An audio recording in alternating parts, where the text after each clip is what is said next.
Alhamdulillah sahbihi wa man wala. Asyhadu an la ilaha illallah wahdahu la syarika lah. Asyhadu anna Muhammadan la nabiyya wa la rasula ba'dah. Allahumma la sahla illa ma ja'altahu sahla wa anta in syi'ta taj'alul hazana sahla. Rabbi shrah li sadri wa yassir li amri. Allahumma la taj'al musibatana fi dinina wa la taj'alid dunya akbar hammina wa la mablagha ilmina. Allahumma 'allimna ma yanfa'una wanfa'na bima 'allamtana warzuqna 'ilma wa jannibna ma yadurruna fi dinina wa dunyana ya Rabb. Ana 'abduka wa ana 'ala ahdika wa 'adika mastata'tu. A'udzu bika min syarri ma sana'tu. Abu'u laka bi ni'matika ya wa abu'u bi dhanbi faghfirli fa innahu la yaghfiru dzunuba illa ant. Amma ba'd. Alhamdulillahirabbil alamin. Bersyukur kita kepada Allah Ta'ala yang sangat besar harganya, kenikmatan untuk bisa duduk sejenak di majelis ilmu, kenikmatan yang sudah kita nantikan begitu lama setelah kita diberi Allah Subhanahu wa Ta'ala ujian untuk tidak lagi bisa hadir di majelis ilmu, tapi semua karena Allah Subhanahu wa Ta'ala menjadi hamba-hamba terbaik. Man yuridillahu bihi khaira yufaqihu fid din. Barang siapa yang diinginkan oleh Allah Subhanahu wa Ta'ala untuk menjadi hamba terbaik, maka Allah akan faqihkan dia dalam perkara-perkara agama, dan Allah akan mudahkan langkahnya untuk syukuri. Karena kata para ulama, syukurnya seorang hamba itu tidak lengkap kecuali memenuhi 3 syarat. Yang pertama syukrul qalbi, yang kedua syukrul lisan, yang ketiga syukrul jawarih, syukurnya hati. Meyakini bahwa semua nikmat yang Allah berikan dalam hidup kita adalah datang dari Allah Subhanahu wa Ta'ala. Itu syukurnya hati. Syukurnya lisan. Setelah kita mendapatkan kenikmatan dari Allah, maka lisan kita tidak lupa untuk memuji Allah dengan ucapan alhamdulillah. Yang ketiga syukrul jawarih, syukurnya anggota tubuh, anggota badan kita. Dengan apa syukurnya anggota badan kita? Dengan menggunakan semua kenikmatan yang hadir di dalam kehidupan kita. Rahimahullahu ta'ala mengatakan syukur anggota badan seseorang itu belum sempurna kecuali memenuhi 1 syarat. Kata beliau rahimahullahu ta'ala, la yatimmu illa bima'rifati ma yuhibbullah wa ma yakrah. Sungguhnya syukurnya seorang hamba itu tidak sempurna.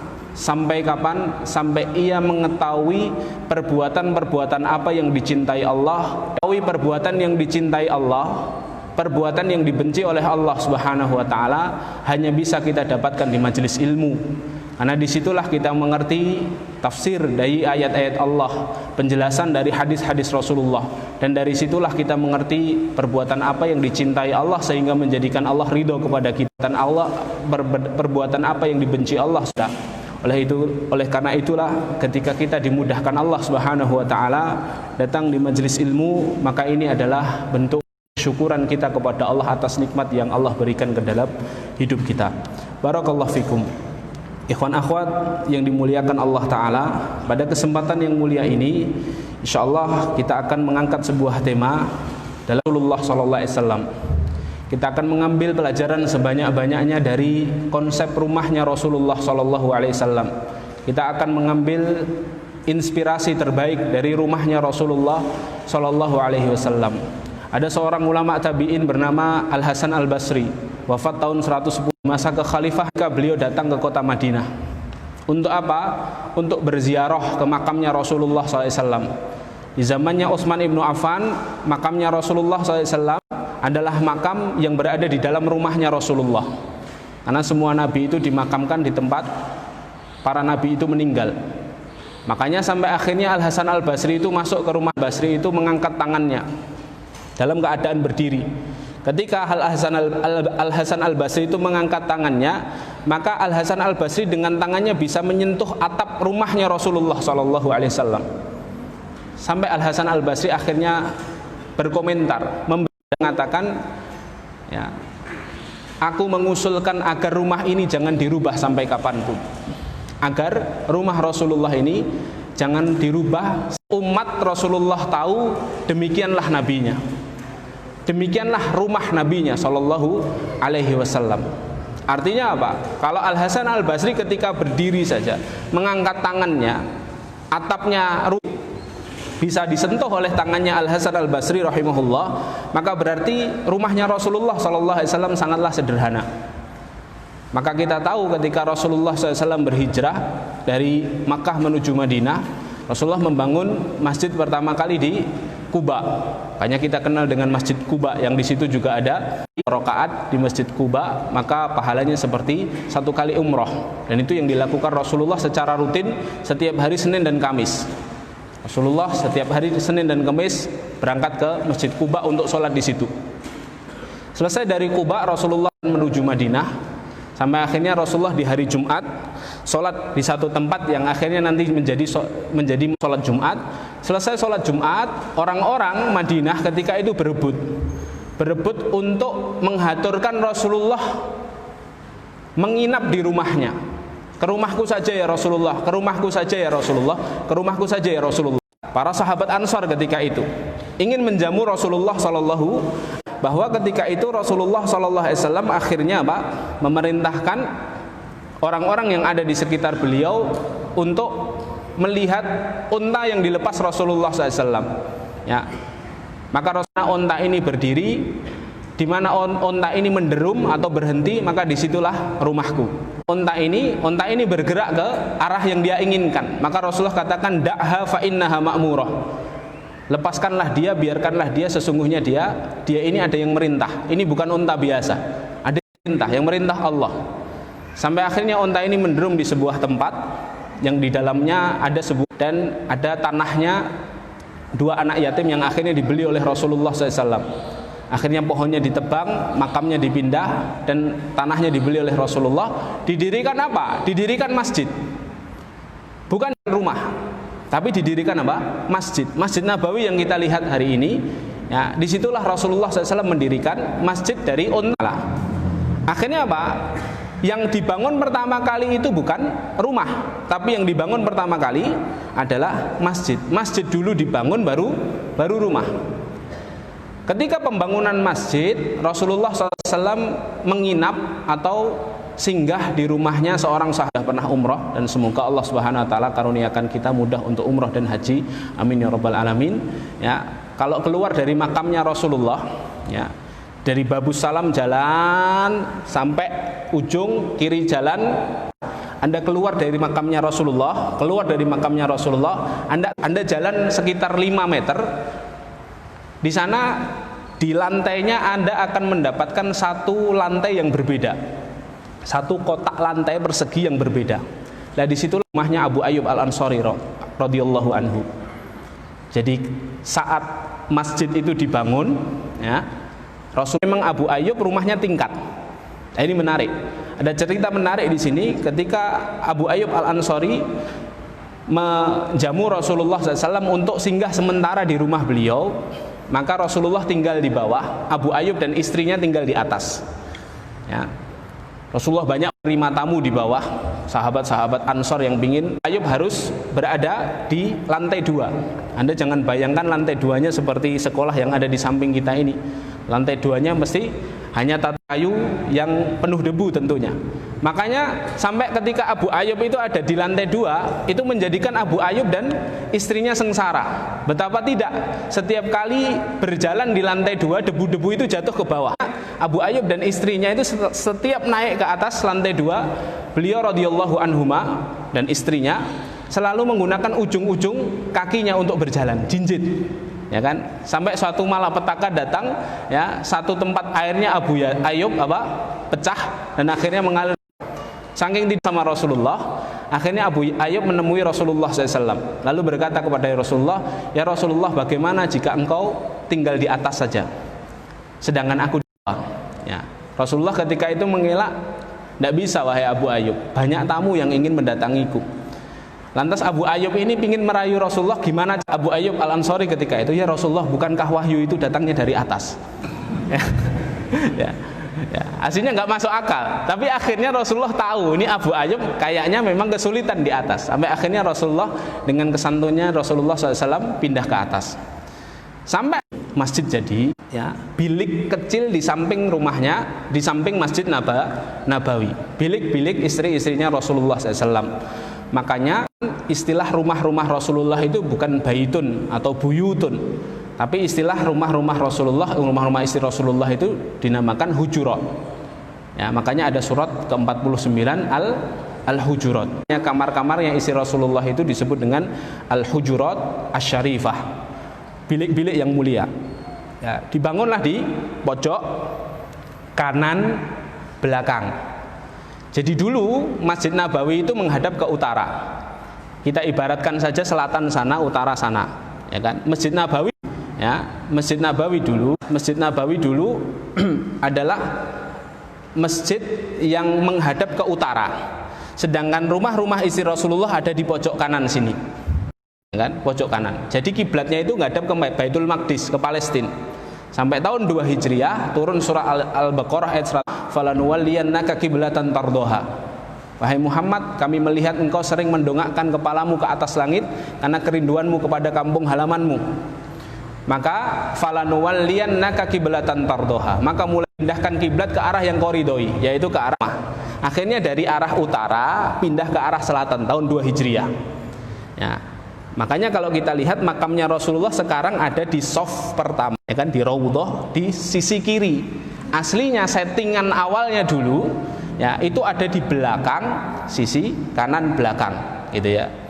Nah, sampai Bapak Ibu yang dimuliakan Allah, ya, ukurannya kira-kira 30 meter kali 30 meter, ya, tidak sebesar sekarang. Dan masih ada napak tilasnya. Bapak Ibu kalau berumroh lewat Babu Salam, terutama bapak-bapak ya, kalau ibu-ibu sulit melihatnya. Babu Salam masuk, nanti kiri tiangnya masjid aslinya Rasulullah, daun hijau tulisannya Muhammadur Rasulullah. Ya, semua tiang yang ada tulisannya Muhammadur Rasulullah, disitulah masjid aslinya Rasulullah Shallallahu Alaihi Wasallam. Hadirin dimuliakan Allah, barakallahu fikum. Ya. Maka itulah rumahnya Nabi SAW, berada di samping persis Masjid Nabawi. Rasulullah SAW, rumahnya Rasulullah, terutama rumah semuanya istri Rasulullah SAW, rumahnya hanya terbagi menjadi 2 ruangan. Ruangan kamar istrinya dan ruangan tamu. Di ruangan kamar istrinya, ya, ada atau ruangan tamu, biasa Rasulullah SAW menerima tamu di situ, ya. Walaupun seringnya Rasulullah ketika menerima tamu utusan, Rasulullah sambut di masjid, ya kan? Makanya ini juga sunnah. Kalau misalnya rumah kita tidak bagus-bagus amat, tidak ada ruang tamunya, bingung, sempit, ya, tidak usah pakai tempat di atas muka buminya Allah, ya. Jadi daripada kita marung atau apa, ngehe gitu kan, ya, datang ke masjid, sholat isya, ayo ngobrol habis isya, begitu ya. Baru kalau lapar baru makan. Rasulullah SAW itu ruangannya, ketika kita masuk ruang tamunya, kita akan dapati di situ, ya, ada semacam dipan, tempat duduk, ya, yang biasa Rasulullah SAW bersandar di situ, yang dari kulit hewan. Jadi orang-orang dahulu itu membuat segala sesuatu dari kulit-kulit hewan, dari kulit domba, kulit unta, ya. Tempat duduknya Rasulullah itu Rasulullah senantiasa menggantinya dengan apa? Serbuk atau kulit-kulit kayu dimasukkan di dalamnya, ya. Dan perabotan rumah tangganya Rasulullah itu tidak banyak dan tidak, ya, ada kitab yang bagus perlu untuk kita baca dan kita, ya, Asy-Syama'il Al-Muhammadiyah karangan Imam At-Tirmidzi. Imam At-Tirmidzi rahimahullah mengumpulkan hadis-hadis tentang segala seluk-beluknya Rasulullah SAW. Mulai pakaiannya Rasulullah biasa dipakai itu apa, makanan favoritnya Rasulullah apa, minuman favoritnya Rasulullah apa, terus sendalnya Rasulullah itu bagaimana, perabotan Rasulullah bagaimana, semuanya, baju perangnya Rasulullah SAW bagaimana, parfumnya bagaimana, itu ada semua dalam kitab Asy-Syama'il Al-Muhammadiyah. Sudah diterjemahkan ke bahasa Indonesia, diterbitkan oleh penerbit Ummul Qur'an, bisa Anda cari di toko buku terdekat, ya. Tapi hari ini muliakan Allah, semua hidup dalam keadaan sederhana, ya. Di situ di dalam kitab itu disebutkan Rasulullah itu kalau makan biasanya makannya di bawah. Rasulullah makan di bawah, ya. Jadi Rasulullah SAW membentangkan tadi itu, terus ya sudah makannya di bawah, Sallallahu Alaihi Wasallam, ya. Bahkan para ulama itu mengatakan, menjelaskan hadis Rasulullah ini dengan mengatakan makan di atas meja itu simbol dari kesombongan, ya. Dan Rasulullah SAW mengajari kita makan di bawah, ya. Itu Rasulullah ingin mengajari kita tema ketawaduan. Kita makan di atas meja terus kita sombong, tidak, ya. Hanya saja Rasulullah ketika memilih makan di bawah dengan para sahabat dan dengan keluarganya, itu menunjukkan bahwa Rasulullah SAW mengajari kita ketawaduan. Dan Rasulullah SAW mengajari kita apa? Mengajari kita bagaimana. Makanya Rasulullah nanti wafatnya di dipan biasa Rasulullah SAW duduk itu, ya. Awalnya sakitnya di dalam kamarnya Aisyah, tapi karena takut mengganggu privasinya Ibunda Aisyah, bagaimanapun Ibunda Aisyah ini seorang wanita, ya, maka dipindahlah di depan. Maka makamnya Rasulullah SAW hari ini rumah Rasulullah SAW. Nah, dari gambaran secara ringkas rumahnya Rasulullah, kita bisa bayangkan rumahnya Rasulullah SAW ini. Kita bisa mengambil inspirasi sebanyak-banyaknya, pelajaran sebaik-baiknya dari rumahnya Rasulullah SAW. Setidaknya ada contoh rumahnya Rasulullah SAW yang oleh para ulama memang dibicarakan. Bahkan Al-Hasan Al-Basri tadi mengusulkan ini rumahnya jangan digubah, agar umatnya Rasulullah tahu, agar umatnya Nabi SAW tahu beginilah kehidupan rumah tangga Rasulullah SAW. Maka apa hikmah yang dapat kita ambil dari rumah Rasulullah ini? Setidaknya dua yang akan kita bahas pada kesempatan kali ini dari banyaknya hikmah yang bisa kita ambil. Yang pertama, kita tahu bahwa konsep rumahnya Rasulullah itu dekat dengan masjid. Rumah yang dekat dengan masjid, ya. Dan para nabi terdahulu juga mengajarkan kita bahwa rumah yang baik itu masjid. Contohnya siapa? Contohnya Nabi Ibrahim. Di dalam surah Ibrahim ayat yang ke-37, surah 14 ayat 37, Nabi Ibrahim menitipkan Ibunda Hajar dan anak beliau Nabi Ismail alaihi salatu wassalam, ya, di sebuah tempat. Bagaimana doanya Ibrahim? Rabbana inni askantu min dzurriyyati biwadin ghairi dzi zar'in inda baitikal. Ya Rabb, kami anak keturunanku inni askantu min dzurriyyati, di sebuah lembah yang kering kerontang, biwadin ghairi dzi zar'in, di sebuah lembah yang tidak ada pepohonan, tidak ada tumbuhan di sini, inda baitikal muharram, di dekat rumahmu yang mulia, Baitul Haram, di dekat Ka'bah, ya. Menjadi modeling rumahnya para nabi itu dekat dengan rumah Allah, dekat dengan masjid. Tata kota yang dicontohkan Rasulullah itu, ya, pusarannya selalu adalah masjid. Makanya Anda kalau datang ke Masjid Nabawi selalu, ya kan, masjid dulu, baru sekitarnya adalah rumah-rumah. Dari ujung barat Andalusia sampai ujung timur, ya, Baghdad, itu semuanya dalam sejarah Islam, ya, literatur dan hari ini bangunan-bangunan peninggalan sejarah Islam selalu menjadikan masjid itu sebagai apa? Sebagai pusat peradaban, ya. Kita tahu, ya, baru saja kita dengar suatu kabar gembira bahwa Hagia Sophia, ya, di Turki sana dibebaskan dan dijadikan masjid kembali oleh Presiden Erdogan, ya. Apa pengetahuannya Muhammad Al-Fatih, Mehmed II, ketika menaklukkan Konstantinopel, bahwa yang dibutuhkan kaum muslimin adalah masjid. Cetak generasi setelahnya, generasi yang baik, diperlukan apa? Diperlukan masjid. Makanya dahulu Muhammad Al-Fatih sebelum menguasai Konstantinopel, ya, maka Hagia Sophia itu kan gereja, ya. Lalu tahu betul Muhammad Al-Fatih bahwa bangunan ini harus dirubah menjadi masjid. Dan pembangunan itu masjid, bukan pembangunan, penaklukan Konstantinopel itu sebenarnya sah bagi Muhammad Al-Fatih untuk merubah dari gereja menjadi orang-orang Nasrani, ya, orang-orang Katolik ketika itu, ya, karena kasih sayang dan rasa keadilannya Muhammad Al-Fatih, ya, maka Sofia dibeli oleh Muhammad Al-Fatih.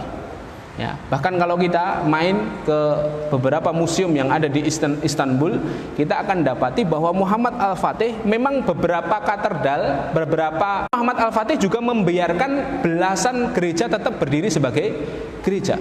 Artinya sama sekali tidak ada ya kezaliman atau stigma negatif yang hari ini disematkan oleh orang-orang yang membenci ketika Hagia Sophia ini dirubah lagi menjadi masjid. Tapi kita tidak masjid itu merupakan sentral ya, ruhnya kaum muslimin ya, pusaran cahayanya umat Islam itu apa? Masjid. Disebutkan di dalam surah An-Nur, Allah Subhanahu wa taala katakan fi buyutin adzinallah an turfa'a wa yudhkara fiha ismu yusabbihu lahu fiha bil ghuduwi wal asal. Diizinkan Allah untuk dinaikkan nama Allah dan disebut-sebut nama Allah. Yusabbihu lahu fiha bil ghuduwi wal asal. Di dalamnya dipuji-puji Allah ya.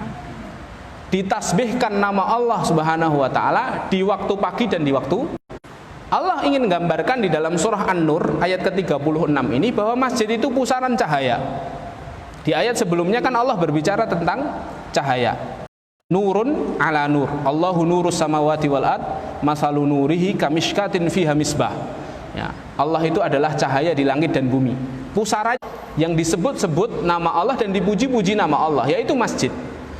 Ya, maka pusaran peradaban Islam itu di masjid. Orang Islam itu Pak, tidak bisa tinggal, tidak bisa hidup tanpa masjid. Kemanapun Anda bersafar, selalu yang paling pertama dicari oleh orang beriman itu mesti masjid. Kenapa masjid? Karena masjid di situ mesti ada orang Islam di sekitarnya, mesti menjual makanan halal, ya kan? Maka masjid ini menjadi sentral pusat pusaran, tidak hanya pusaran atau pusat tata kota. Maka itulah yang digambarkan Rasulullah SAW kepada kita, bahwa sifat rumahnya Rasulullah SAW adalah rumah yang dekat dengan masjid.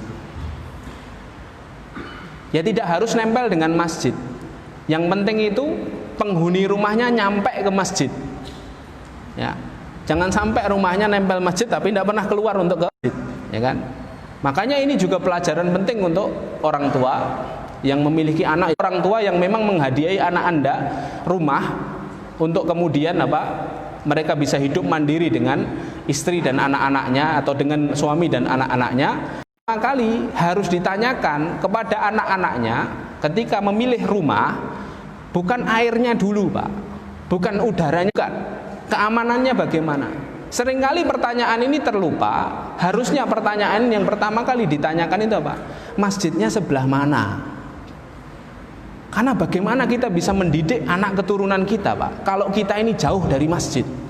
Masya Allah, tabarakallah. Muhammad Al-Fatih itu bilang Pak, kalau sepi dari anak-anak, berarti sudah selesai. Itu ramai anak-anak berlarian di masjid, berarti kader-kader pelanjut perjuangan Islam itu akan tumbuh di situ, ya kan?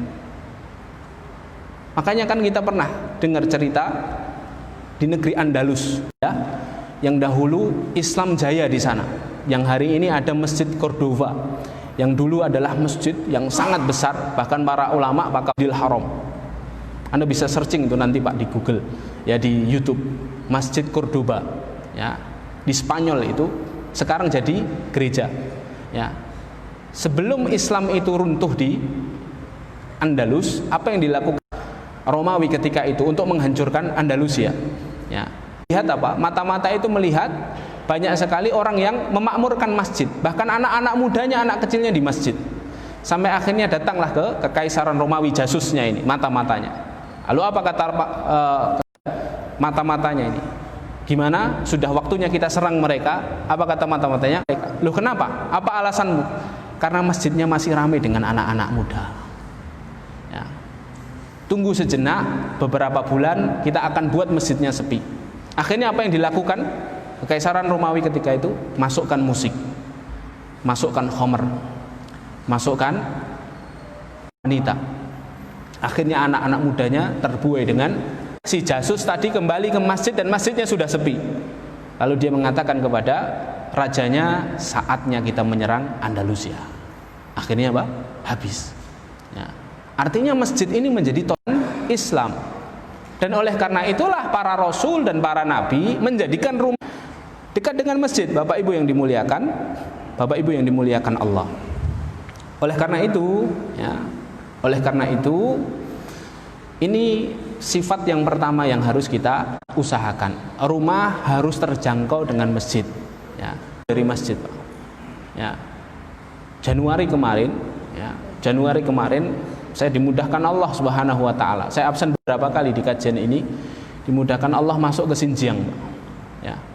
Saya menyaksikan betul masjid besar, Pak, di Urumqi. Urumqi itu pusat perdagangan dunia dahulu. Ya. Sebelum Konstantin, jalur sutra itu masuk ke jalur sutra perdagangan. Ya. Islam masuk Cinanya juga lewat Urumqi itu. Ya.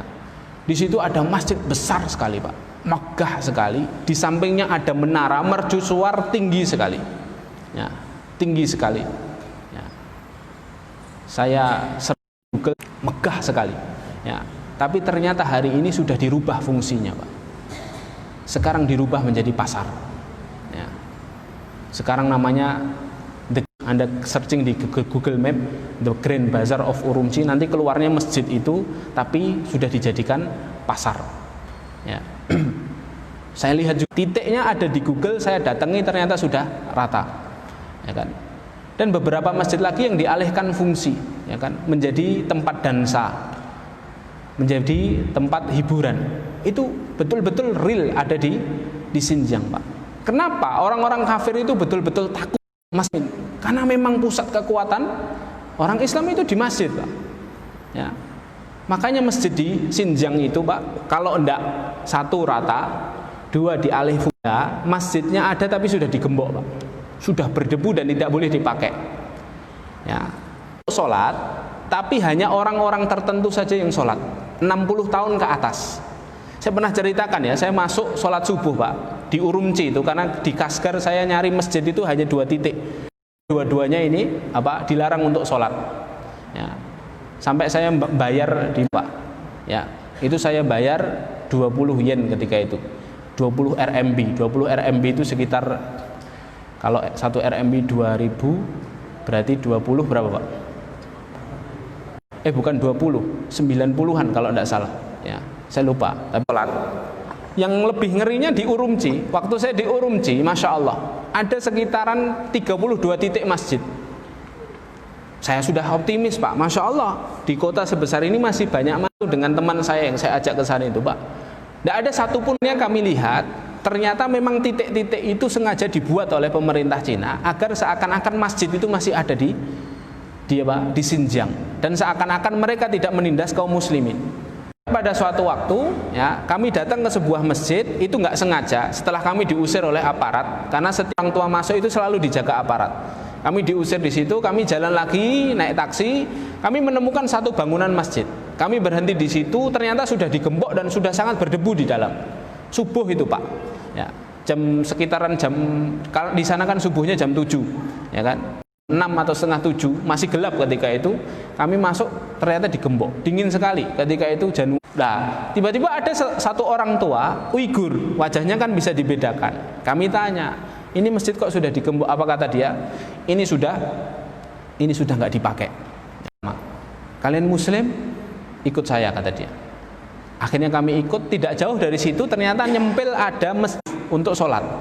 Kami akhirnya dipersilahkan mengikuti dia, sampai akhirnya di gerbang, Pak, kami sudah takut. Wah, ini mesti dijaga oleh aparat nih, ya. Karena kalau dijaga oleh aparat mesti kami diusir. Karena sebelumnya kami sudah habis diusir. Kami lihat di gerbangnya ternyata tidak ada aparat, Pak. Ya, kami persilahkan masuk, ternyata apa, Pak? Di dalam itu ada satu bangunan kecil sebelum masuk. Jadi kita ini luar biasa, Pak. Masjid kita boleh kemana-mana. Hanya waktu-waktu pandemi ini saja kita merasakan sulitnya sholat, kan. Saudara kita di sana pandemi, Pak, ya kan.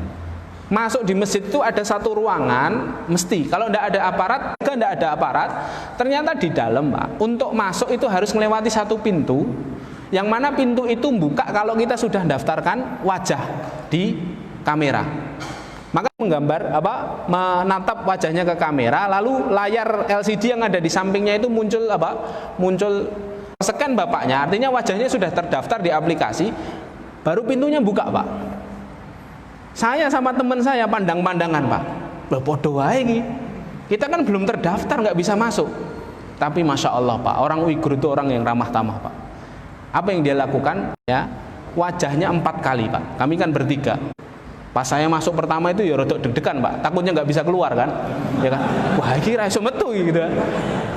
Tapi pakai bahasa Uighur saya nggak paham. Masuk, terus nutup lagi. Dia scan 2 kali sampai 3 kali, 4 kali. Masuk kami, Pak. Itu sholat pertama bersama Uighur dan sholat terakhir bersama. Pasti banyak orang ini sholat subuh ini. Walaupun kami ini bukan orang yang terdaftar. Masuk, Pak. 1 soft setengah dan isinya orang tua 60 tahun ke atas, Pak. Tidak ada anak muda satupun. Dan masuk masjid itu, Pak. Masuk masjid. Sayangnya saya tidak berani mengeluarkan kamera, Pak. Karena CCTV sudut sana menghadap ke arah imam, Pak. Ya. Dan semua orang ketika tahu kami ini wisatawan atau kami ini turis, bukan orang dalam, masuk, semua orang ngelihatin kami, Pak. Mungkin dalam hati mereka sopo sing lebokke gitu. Ya kan?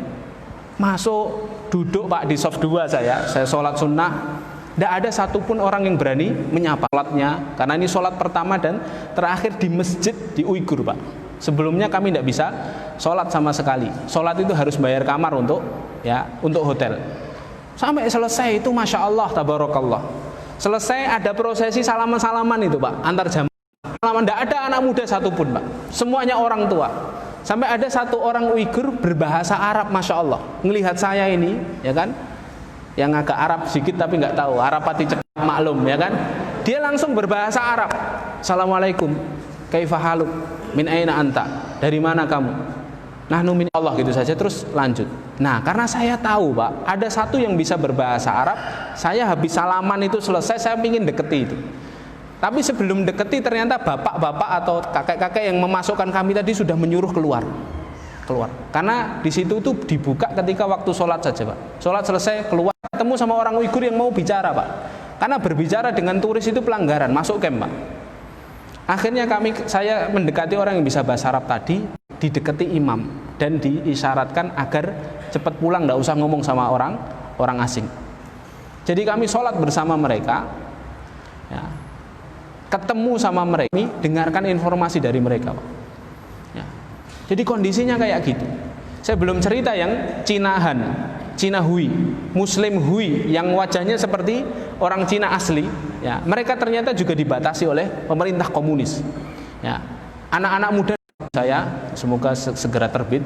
Ya, di situ bahkan ada peraturan hampir sama dengan negara antah berantah yang nggak tahu di mana itu, Pak. Jadi aturannya apa? Anak muda tidak boleh sholat di masjid. Ya, kalau ketahuan sampai sholat di masjid, takmirnya ditangkap, Pak. Terus saya tanya, loh, kata imam yang ada di situ, anak muda boleh sholat sepekan sekali, sholat Jumat. Itu pun khotib Jumat, tema khutbahnya sudah ditentukan pemerintah. Sudah bisa apa-apa, Pak. Ya kan? Makanya hari ini muliakan pembahasan kita bahwa kaum muslimin itu ada di masjid. Makanya kembali lagi ke pembahasan rumah Rasulullah SAW, bahwa sifat rumahnya Rasulullah itu dekat dengan masjid. Dan sifat yang kedua dari cerita rumah Rasulullah SAW, kita tahu bahwa sifat rumahnya Rasulullah, Pak, syarat dengan kesederhanaan. Tempat duduknya Rasulullah, perangkat perabotannya Rasulullah SAW itu menggambarkan, ya, kesederhanaan potret rumah tangga Rasulullah Shallallahu Alaihi Wasallam. Ya, ketika suatu pagi datang ke rumah salah satu istri beliau Shallallahu Alaihi Wasallam. Jadi Rasulullah itu kalau ba'da subuh iktikaf di masjid, Pak. Ada 7 kegiatannya Rasulullah SAW. Ya, tidak bisa saya sampaikan di sini. Salah satunya iktikaf. Kadang-kadang Rasulullah ngadakan kultum, kadang-kadang Rasulullah ngajari zikir para sahabat, kadang-kadang Rasulullah mengabsen. Makanya ada sunnah setelah arah jamaah itu memang Rasulullah SAW mengabsen para sahabat ketika itu. Kadang-kadang Rasulullah menanyai sahabat siapa yang sudah sedekah, siapa yang sudah nengok orang sakit, seperti yang kita ketahui, sampai syuruk. Kalau sudah waktu syuruk, terbit matahari, sholat syuruk. Setelah itu apa yang dilakukan Rasulullah? Rasulullah untuk makan. Di mana Rasulullah makan? Di rumah istri beliau Shallallahu Alaihi Wasallam, rumah yang hari itu dapat jatah. Dan itu rumah terakhir yang dikunjungi Rasulullah. Sebelumnya Rasulullah istrinya dikunjungi hanya sekedar melempar senyuman lalu bertanya apa kabar, agar semua istrinya senang dikunjungi. Rasulullah SAW yang tidak mengatakan bahwa aku adalah istri yang paling dicintai oleh suamiku. Semuanya mengatakan serempak. Ya. Sampai akhirnya suatu ketika di rumahnya Ibunda Aisyah. Rasulullah tanya, hal min syai' ya Aisyah, ada sesuatu yang bisa dimakan ya Aisyah? Maka kata Ibunda Aisyah apa? La syai' ya Rasulullah. Idzan fa anni shaim. Kalau gitu aku puasa. Ya. Jadi begitulah kan, kalau tidak ada makanan puasa. Jadi betapa ini menunjukkan kesederhanaan Rasulullah. Hari ini kan kita, Masya Allah, masalah kuliner ini kan jadi detail sekali gara-gara sedikit ya kan, sedikit jos dirasakan di komentar konsep kuliner Pak. Ya, rumah tangganya Rasulullah. Tapi hari ini konsep kuliner itu selalu menyertai setiap ya acara kumpul mesti kulineran dulu, ya kan? Rasulullah kan enggak, ketika Ibunda Aisyah radhiyallahu anha ditanya ada makanan enggak ada, Pak. Ya, yuk go food kan enggak, Pak. Yang ada apa dimakan, begitu loh. Yang ada apa dimakan, dan itulah konsep hidupnya Rasulullah Shallallahu Alaihi Wasallam. Bahkan suatu ketika Rasulullah sudah kadung puasa karena sudah batin di rumahnya pas gilirannya Ibunda Aisyah. Di rumahnya istriku ini tidak ada makanan. Ya, sampai di rumahnya Ibunda Aisyah sudah puasa, ternyata Ibunda Aisyah menyimpan makanan yang diberi oleh seseorang kemarin. Wahai suamiku, wahai Rasulullah, aku menyimpan his. His itu makanan ya Pak, roti dikasih adonan sehingga sampai jadi apa? Sampai jadi lembek, dicampur dengan Rasulullah itu 3 Pak. Satu his, ya, makanan dari kurma manis gitu. Kalau Anda ke Madinah, cari di pasar Madinah, tanya saja his. Ya, yang kedua sarit. Sarit itu kalau kita bubur ayam. Kalau Rasulullah gandum, roti, terus ditaburi daging. Ya, itu semua tersebut di kitab Asy-Syama'il Al-Muhammadiyah yang tadi itu. Nah, sampai akhirnya Ibunda Aisyah sudah menyimpan his tadi untuk Rasulullah. Ya, tapi Rasulullah mengatakan apa? Aku berpuasa, tapi aku sudah menyimpankannya untukmu ya Rasulullah. Apa yang dilakukan Rasulullah? Rasulullah faham bahwa puasanya puasa sunnah, ya, sedangkan menyenangkan istrinya itu adalah hukumnya wajib. Maka yang wajib harus didahulukan daripada yang sunnah. Akhirnya puasanya Rasulullah dibatalkan. Ini ada pelajaran penting Pak. Di luar tema kesederhanaan, dari kisah ini ada pelajaran penting bahwa kalau para suami ini sudah Rasulullah, kita tahu bahwa hidupnya Rasulullah itu jauh dari kata tabzir, dari kata mubazir. Ya, mengerikan sekali Pak kalau rumah kita itu dekat dengan yang namanya kemubaziran. Bukankah Allah katakan dalam surah Al-Isra ayat 26 ayat 12, al-mubadzirina kanu ikhwana syayatin wa kana syaitanu lirabbi kafura. Janganlah kamu mubadzir, janganlah kamu berlebih-lebih masalah konsumsi, ya, dalam harta, dalam makanan, dalam kesemuanya. Innal mubadzirina, kata Allah, ini yang berbahaya. Kanu ikhwana syayatin. Mereka adalah temannya, bukan teman Pak. Ikhwan itu saudara, saudaranya setan. Ya, saudaranya setan. Makanya ini perlu dicek dan kita perlu jujur pada Allah Subhanahu Wa Taala tentang barang-barang yang ada. Banyak seringkali di kulkas akhirnya tidak digunakan. Di rak-rak bumbu kita, ya, di rak-rak sepatu kita, di rak-rak tas kita kalau ibu-ibu, ya kan. Jam sampai punya banyak gitu, ya kan. Ya Allah, ya kan. Bagaimana kita bisa membesarkan anak-anak kita menjadi anak-anak yang, ya, dengan Allah kalau setan itu dijadikan saudara, Pak. Kalau setan itu sudah jadi saudara, berarti keluar masuk rumah kita bebas, Pak. Wong saudara, bukan tamu loh, bukan teman. Kalau teman masih dodok-dodok, Pak. Ini saudaranya setan. Ya, makanya ini penting sekali. Rasulullah SAW mengajarkan dari konsep beliau SAW bahwa dengan tema ketawaduan. Oleh karena itu, dua hal ini yang penting untuk kita ingat. Dari sini kita bisa mengambil pelajaran sebaik-baiknya bahwa ketika kita ingin rumah tangga sesuai dengan bagaimana Rasulullah SAW membangun rumah tangga dengan istri-istri beliau SAW, dan harus kita ingat bahwa istrinya Rasulullah semua adalah ahlul jannah. Artinya kalau kita ingin membangun rumah tangga sesuai dengan rumah tangganya ahlul jannah, contohlah Rasulullah sallallahu alaihi wasallam. Kata Imam Malik rahimahullah, lan tasluh hadhil ummah illa bima saluha awwaluha. Tidaklah sukses, tidaklah berhasil, tidaklah baik umat apa yang menjadi kebaikan pada orang-orang terdahulunya, yaitu Rasulullah dan para sahabat radhiyallahu anhum. Barakallahu fikum. Semoga sedikit pelajaran ini dapat kita ambil manfaatnya sebaik-baiknya untuk saya dan untuk Bapak Ibu yang dimuliakan Allah. Kalau mohon diluruskan, datangnya dari saya Al-Fakir dan dari setan yang terkutuk. Kita tutup dengan bacaan kafaratul majlis. Subhanakallahumma wa bihamdika